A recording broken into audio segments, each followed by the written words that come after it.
സർക്കാർ പാർട്ടി ഒരു രാഷ്ട്രീയ പാർട്ടിയാണ്. അവർ നിരുപാധികമായി UDFിൻ്റെ രാഷ്ട്രീയ സാഹചര്യം മനസ്സിലാക്കി കണക്കിലെടുത്ത് UDFിനെ വിജയിപ്പിക്കാൻ തീരുമാനിക്കുന്നു. അതുകൊണ്ട് മാത്രം വേറെ ആരുടെയെങ്കിലും വോട്ടുകൾ നഷ്ടപ്പെടും എന്നുള്ള ചോദ്യമൊക്കെ അസ്ഥാനത്താണ്.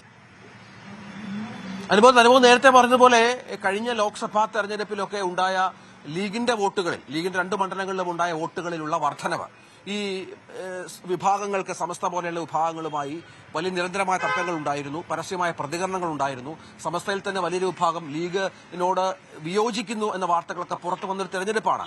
അന്ന് പോലും ഈ പ്രചരണങ്ങളൊന്നും ബാധിച്ചിട്ടില്ല വോട്ടിംഗ് പാറ്റേണിനെ, അല്ലെങ്കിൽ നേരത്തെ തന്നെ ലീഗിന്, കോൺഗ്രസിന്, UDFിന് കിട്ടിക്കൊണ്ടിരുന്ന വോട്ടുകളെ. തങ്ങളുടെ ആ ഒരു ബേസ് ഭദ്രമാണ് എന്ന ആത്മവിശ്വാസം തന്നെയല്ലേ ലീഗ് LDF പലവിധ ആരോപണങ്ങൾ ഉന്നയിക്കുമ്പോഴും ഇപ്പോഴും പങ്കുവെക്കുന്നത്?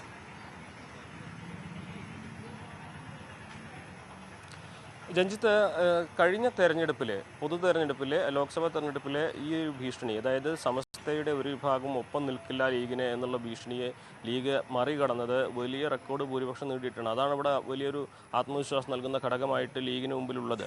അതായത് ഒരു വിഭാഗം പിന്തുണയ്ക്കില്ല എന്ന് പറഞ്ഞാൽ പോലും അത് എല്ലാവരും അംഗീകരിക്കുന്ന സാഹചര്യം വരില്ല.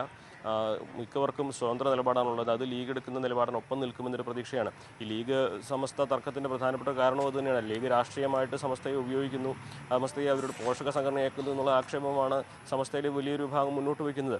അപ്പോൾ ഈ തെരഞ്ഞെടുപ്പുകളിൽ അത് ഈ ശക്തി തെളിയിക്കാനുള്ള ഒരവസരമായിട്ട് ഈ ലീഗിനെ എതിർക്കുന്നവരും അതേപോലെ എന്നാൽ കഴിവ് കാണിക്കട്ടെ എന്ന നിലപാടിൽ ലീഗ് നിൽക്കുകയാണ് ഇപ്പോൾ ഉള്ളത്. ഇതിൻ്റെ മറ്റൊരു തലം കൂടി നമ്മൾ ഇവിടെ ചർച്ച ചെയ്യുന്നു പോകേണ്ട മറ്റൊരു സാഹചര്യം കൂടിയുണ്ട്. അത് 2 തരത്തിലാണ് വ്യാഖ്യാനിക്കേണ്ടത്. ഒന്ന്, ഈ കേവലം ഈ ഒരു നിലമ്പൂർ ഉപതെരഞ്ഞെടുപ്പ് മാത്രം ലക്ഷ്യമിട്ട് വെൽഫെയർ പാർട്ടിയെ UDF ഒപ്പം ചേർക്കുന്നു എന്ന് പറയാനാകില്ല. വരാനിരിക്കുന്ന നിയമസഭാ തെരഞ്ഞെടുപ്പിന് മുന്നായിട്ടുള്ള തദ്ദേശ ഭരണ തെരഞ്ഞെടുപ്പ് നമുക്കറിയാം. മലപ്പുറം ജില്ലയിൽ, മലബാറിൽ പലയിടത്തും വെൽഫെയർ പാർട്ടിക്ക് ഓരോ പോക്കറ്റുകളിൽ സ്വാധീനമുണ്ട്. ഓരോ വാർഡുകളിലും അവർക്ക് ജയപരാജയങ്ങൾ നിശ്ചയിക്കാനാകും. അവർ പലയിടത്തും വിജയിക്കുകയും ചെയ്തിട്ടുണ്ട്. അപ്പോൾ ഈ ഒരു തദ്ദേശ ഭരണ തെരഞ്ഞെടുപ്പിലെ സാഹചര്യങ്ങൾ മുൻനിർത്തി വേണം ഇത്തരം കാര്യങ്ങളിൽ UDF ഈ നിലപാടെടുത്തിരിക്കുന്നതെന്ന് വിലയിരുത്താൻ. അതേസമയം അവിടെയും നിർണായകമാവുന്നത് EK വിഭാഗത്തിൻ്റെ പിന്തുണയാണ്. കാരണം അവർക്കും ഈ ജമാഅത്തെ ഇസ്ലാമി പറയുന്ന പോലെ ഓരോ പോക്കറ്റുകളിൽ നിർണ്ണയിക്കാനുള്ള സ്വാധീനമുണ്ട്. അപ്പോൾ ജമാഅത്തെ ഇസ്ലാമിയുടെ ഈ രാഷ്ട്രീയത്തെ എതിർക്കുന്നവർ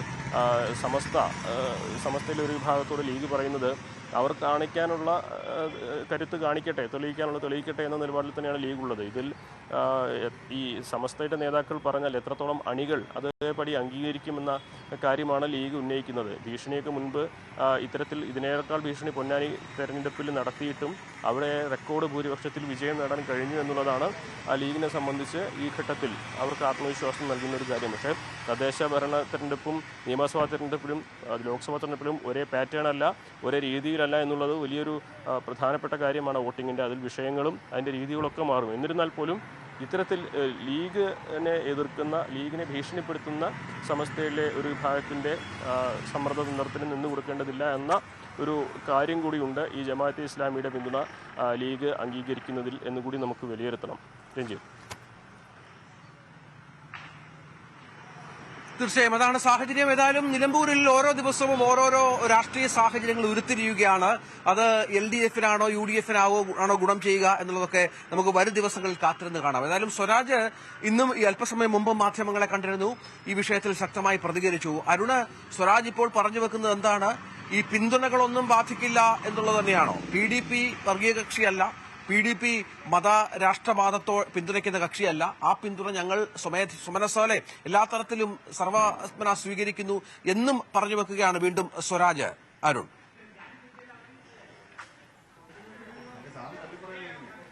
തീർച്ചയായിട്ടും ഈ മതരാഷ്ട്രവാദം ഉന്നയിക്കുന്നവരെയും അല്ലെങ്കിൽ ആ നിലപാടുമായി മുന്നോട്ട് പോകുന്നവരുടെയും വർഗീയത പറയുന്നതിൻ്റെ വോട്ട് വേണ്ട എന്ന നിലപാട് തന്നെയാണ് സ്വരാജ് തുടക്കത്തിൽ, ഈ തെരഞ്ഞെടുപ്പിൽ തുടക്കത്തിൽ സ്വീകരിച്ചത്. ആ നിലപാടിൽ അദ്ദേഹം ഉറച്ചു നിൽക്കുന്നുമുണ്ട്.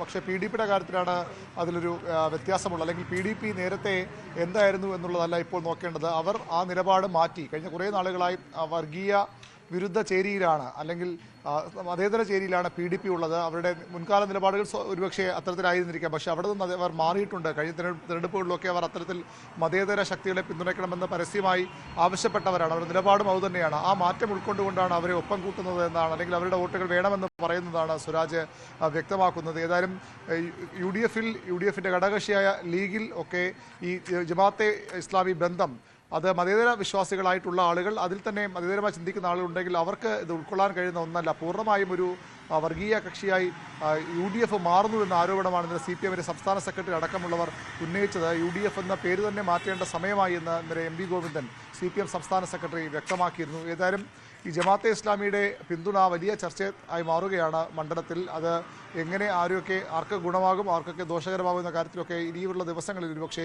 കൂടുതൽ വ്യക്തത വന്നേക്കാം. ഏതായാലും തങ്ങൾക്ക് ഒപ്പം നിൽക്കുമ്പോൾ അവർ മതേതരവാദികളും എതിർ ചേരിയിലേക്ക് പോകുമ്പോൾ വർഗീയവാദികൾ പറയുന്ന ഇരട്ടത്താപ്പാണ് ഇടതുമുന്നണിക്കെന്ന ആരോപണമാണ് ഇപ്പോൾ കോൺഗ്രസ് ശക്തമായി തന്നെ ഉന്നയിക്കുന്നത്. ഏതായാലും വ്യക്തമായി ഒരു കാര്യം വ്യക്തമാക്കുന്നു, മതേതര വിശ്വാസികളുടെ വോട്ടുകൾ മാത്രം മതി, അല്ലെങ്കിൽ വർഗീയവാദികളുടെ വോട്ടുകൾ വേണ്ട എന്ന് അദ്ദേഹം ആദ്യ നിലപാട് ഇപ്പോഴും അതേപടി പറയുന്നുണ്ട്. രഞ്ജിത്ത്, തീർച്ചയായും അതാണ് സാഹചര്യം. ഏതായാലും മലപ്പുറത്താണ്, നിലമ്പൂരിലാണ്. നിലമ്പൂർ രാഷ്ട്രീയം അങ്ങനെ കത്തിക്കാളുകയാണ്. തുടർ പ്രതികരണങ്ങൾ ഇത്തരം പിന്തുണകളുമായി ബന്ധപ്പെട്ട് ഇനിയും ഉണ്ടാകും. നമുക്ക് അതുമായി ബന്ധപ്പെട്ട് News 18 വളരെ പ്രധാനപ്പെട്ട വാർത്തകൾ ഇനിയും പുറത്തുവിടും. ബാക്ക് ടു സ്റ്റുഡിയോ, അവിടെ ആര്യയുണ്ട്. ഒരു ഇടവേളയ്ക്ക് ശേഷം ആര്യ കൂടുതൽ വാർത്തകളുമായി പ്രേക്ഷകർക്കൊപ്പം ചേരും.